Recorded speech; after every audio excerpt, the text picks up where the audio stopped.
প্রিয় দর্শক আসসালামু আলাইকুম। আজকে আমরা দেখব এইচএসসি বৃত্ততে 13 নম্বর ম্যাথ। তাহলে এখানে বলা আছে এ একটা বিন্দু, এ বিন্দু স্থানাঙ্ক a - 1, এটা পুরো স্থানাঙ্ক নেই, এর মান বের করতে হবে। b 0 - 2, c হচ্ছে -2 - 4। ত্রিভুজ ABC এর ক্ষেত্রফল দেওয়া আছে 1, অর্থাৎ 1 বর্গ একক।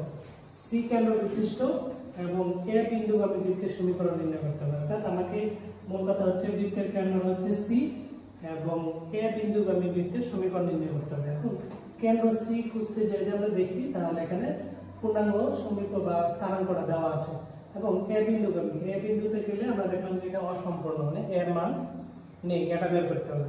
তাহলে আমাদের কি করতে হবে? ত্রিভুজ ABC এর ক্ষেত্রফল দেওয়া আছে, তাহলে ত্রিভুজ ABC এর ক্ষেত্রফল বের করি। এর ক্ষেত্রফল আমরা কি জানি? হাফ ইনটু a - 1 0 - 2 -2 - 4 আবার কি হবে a - 1। তাহলে এর ক্ষেত্রফল কত দেওয়া আছে? 1 বর্গ একক। আমরা এখান থেকে যদি মানগুলো বের করি, -2 এ -0 লিখতে হবে না, +2, এরপরে আমরা লিখব -এ, এটা লিখতে হবে না, 0 হয়ে যাবে, -4 -এ প্লাস আর একটা সূত্রে মাইনাস, তারপরে আছে -4a ইকুয়াল টু 1। এটা দিকে কি আছে?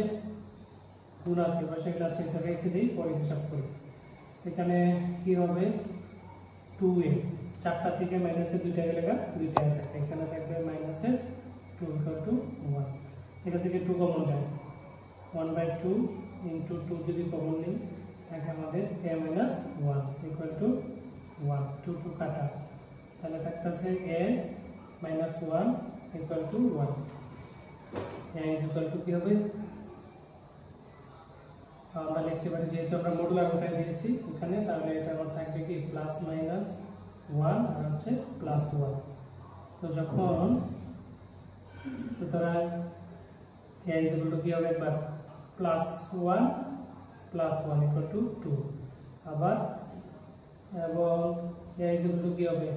-1 +1 ইকুয়াল টু কি 0। এর মান দুইটা, তো এর মান দুইটার জন্য আমাদের সমীকরণ মধ্যে হবে দুইটা, অর্থাৎ a বিন্দু স্থানাঙ্কটা কি হবে যখন? সুতরাং a বিন্দু একবার হইতেছে না কি 2 আর হচ্ছে কি -1, এবং আরেকটা স্থানাঙ্ক কি হবে? এর মান বেরিয়েছে কি 0 - 1। তো আমরা একবার প্রথম বিন্দু নিয়ে c বিন্দুগামী বৃত্তের সমীকরণ বের করব। তো আমরা ধরলাম এই বৃত্তের ব্যাসার্ধ হচ্ছে a বিন্দুগামী, হচ্ছে এটা a বিন্দুগামী c কেন্দ্র বিশিষ্ট। এরপর লিখি c কেন্দ্র কত আছে? -2 - 4 কেন্দ্র বিশিষ্ট বৃত্তের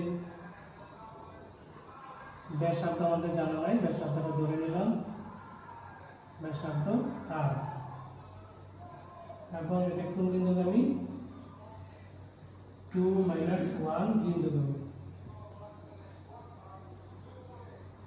আচ্ছা, যদি 2 বিন্দুগামী হয় তাহলে আমরা বৃত্তের সমীকরণ লিখে জানি,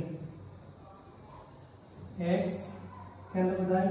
c, x - 2 তার হচ্ছে মাইনাস হয়েছে প্লাস হয়ে যাবে, প্লাস y -4 একটা সূত্রে মাইনাস হয়েছে +4 তার হলো square is equal to r²। এবার r এর মান জানি না। এইটি কোন বিন্দুগামী? এই যে এই বিন্দুগামী, a -1 বিন্দুগামী। যদি এটা -1 বিন্দুগামী হয়, সুতরাং আমরা লিখতে পারি x এর জায়গায় 2 লিখতে পারি, 2 + 2 তার হোল স্কয়ার, প্লাস y এর জায়গায় লিখতে পারি -1 + 4 তার whole square is equal to r²। এখানে হবে 4² প্লাস এখানে হবে 3² ইজ ইকুয়াল টু r²। তাহলে এখানে কত হবে? 16 আর হচ্ছে 16 আর 9 25 এর রুট ওভার করলে কি হবে? r এর মান 5। তাহলে এই r এর মান আমরা কোথায় বসিয়ে দেব?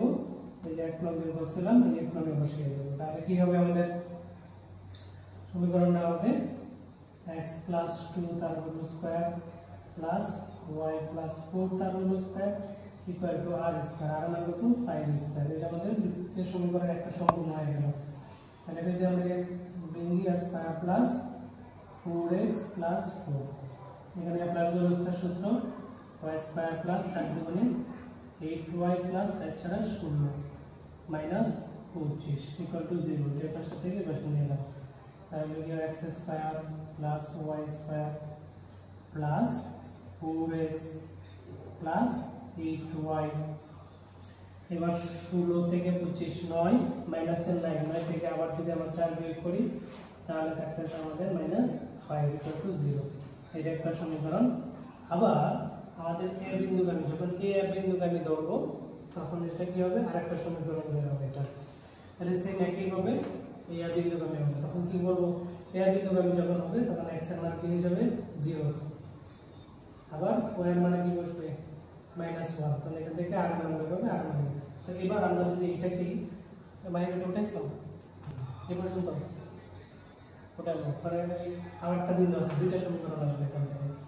আমরা a বিন্দু যে দুইটা পেলাম তার মধ্যে আমরা 2 - 1 বিন্দুগামী সমীকরণ পেয়েছি। এবার আমরা 0 - 1 বিন্দুগামী, তাহলে আমরা এখানে লিখব 0 - 1 বিন্দুগামী। তাহলে সুতরাং এখন কি x এর জায়গায় কি বসবে 0 প্লাস 2 তার হোল স্কয়ার প্লাস y এর জায়গায় বসবে -1 প্লাস 4 তার whole square equal to r square. এক নং সমীকরণে a বিন্দু বসিয়ে দিয়েছি, কারণ এক নং সমীকরণটা a বিন্দুগামী। তো এখানে আসবে 4, এখানে যদি আমরা হিসাব করি তাহলে 3 হয়, 3 এর স্কয়ার দিলে 9 ইকুয়াল টু r।